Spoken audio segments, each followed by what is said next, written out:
достоинствено на овој мирен протест да го искажеме нашето незадоволство против новиот предлог закон и да кажеме стоп за новите реформи во основното и средното образование кои ни ги наметнува Министерството за образование и наука. Овој мирен протест е организиран и координиран од граѓанската иницијатива Учебници и настава мора да има. Во овој момент во сите градови низ Македонија родителите испраќаат јасна порака до Министерството за образование. И затоа ве замолувам сите присутни кои носите учебници во раце или транспаренти да ги подигнеме високо и да го искажеме нашиот револт за да се слушне гласот на родителите.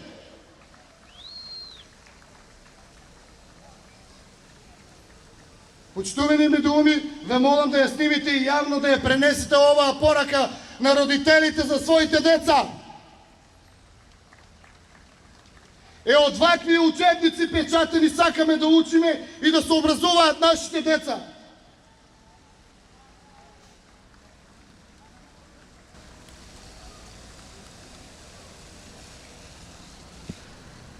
Во продолжение ја соопштуваме реалноста и загриженоста на нас, родителите, за своите деца.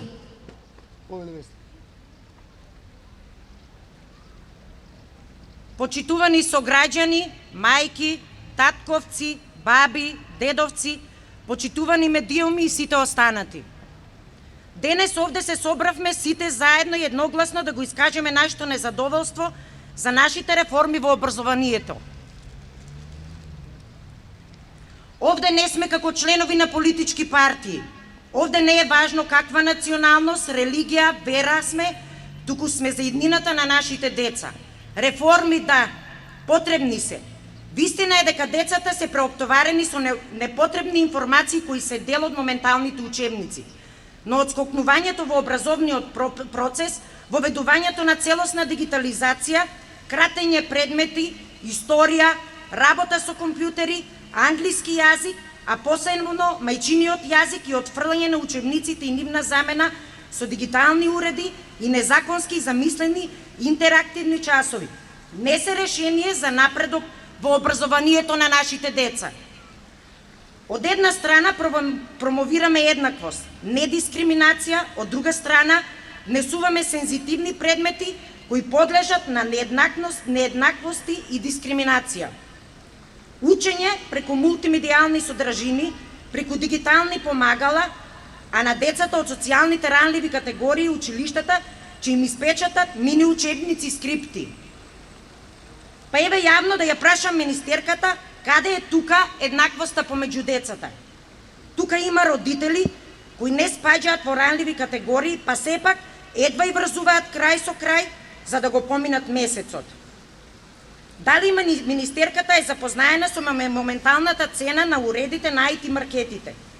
Ако ние пред неколку години можевме да купиме еден лаптоп со нормални перформанси за солидна цена од 15.000 денари, денес истиот чини повеќе од 25.000 денари. Што е со родителите кои имаат по 2, 3 и повеќе деца? Исто така не интересира, бидејќи со нас родителите не се консултираше, советите во училиштата не беа повикани за да не известат дека се планира нова концепција, кои се тие стручни лица според кои учебникот треба да се отфрли, а детето дома не треба да учи, да повторува и да се надоградува. Кои се тие педагози и психолози кои ја одобрија оваа концепција и го отфрлија развојот на моторика кај децата преку пишување и читање? И како може да изјави министерката дека резултатите од воведувањето на концепцијата ќе се знаат за 5-6 години, а децата кои се моментално на средообразовен процес ќе бидат експериментални глувчиња, па ќе видиме по 5-6 години дали ќе ги биде или не? Нема да го дозволиме тоа со нашите деца. Нема да дозволиме нашите деца да бидат предмет на тестирање. Тие деца имаат иднина. Нив дигитализацијата не им е новост. Тие деца имаат слободни активности и определено време за користење дигитални уреди поради здравствени причини. Доволен е периодот од година и пол додека траеше пандемијата која ни покажа и докажа дека на овој начин не можеме сите да функционираме. Дајте да изнајдеме заедно реформи кои ќе ги накренат учениците после овој тежок период, да им влееме желба за учење, читање, пишување, а не целосна дигитализација.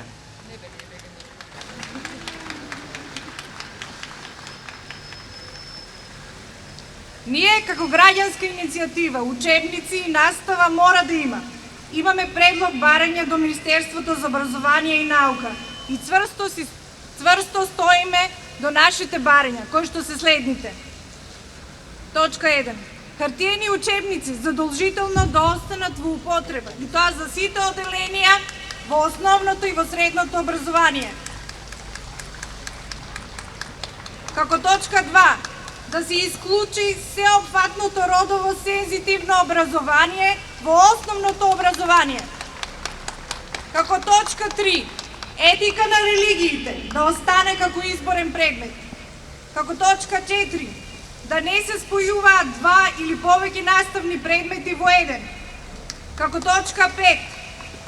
Да се образложи и аргументира кратењето на фондот на часови по одредени предмети и нивното влијание во наставниот процес за истите тие предмети. Како точка 6.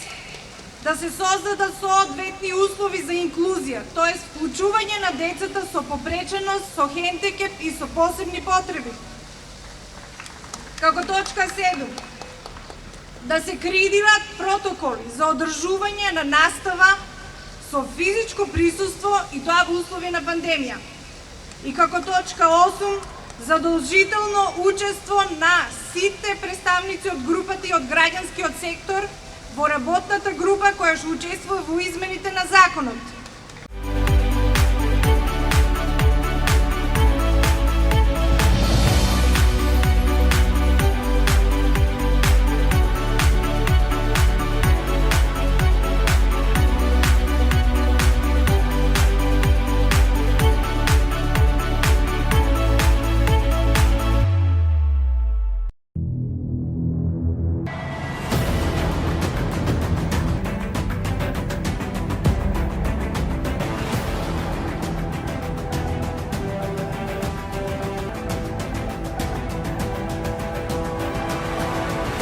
Оптички интернет до вашиот дом.